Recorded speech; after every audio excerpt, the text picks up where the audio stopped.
Gelli gelli. Neme gelli? 14 fevral gelli. Erkekler tüylerini boşayan günü, sevgilisiyle soğutlasayan günü. Erkekler tüylerini boşayan günü, sevgilisiyle soğutlasayan günü. Yürücüklerinin koşayan günü, 14 fevral gelli bitler. Yürücüklerinin koşayan günü, 14 fevral nimas boşlu yigitler. Boş kalı, boş kalı. Yigitlerin var seddi boş kalı. Hoş vollu, zaten hoş vollu. Denaların yürücüğü hoş vollu. Rampapararam, rampapararam, rampapararam, papapararururum. Rampapararam, lay lay lay lay lay. Rampapararam, papare bare bare rum. Hey!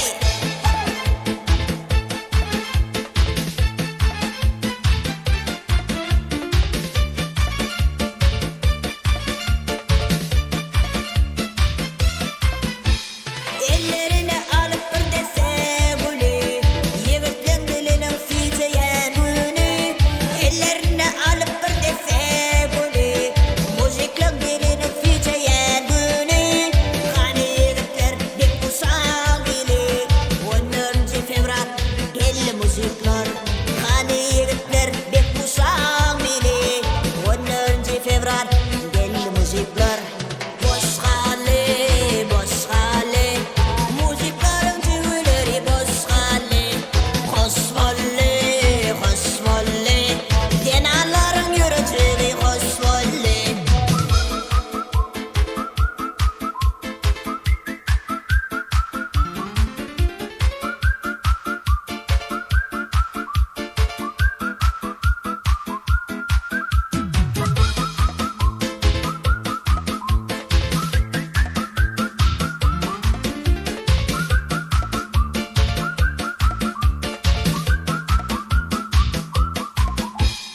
Bugün sevgilimizin ellerini öptüm. Dekordama barıp soğutlar alam. Bugün sevgilimizin ellerini öptüm. Dekordomdan beçip padarka alam. Kasarı yurtlara gelip seyredin. 14 fevral gelli müzikler. Hey! Sevgilimizin üstünden seçin. 14 fevral gelli müzikler. Hey! Boş kalı, boş kalı. Yigitler var serkaları boş kalı. Hoş vollu, zato hoş vollu. Denalan yürücüğü hoş vollu. Boş kalı, boş kalı.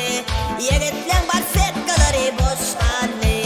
Hoş vollu, zato hoş vollu.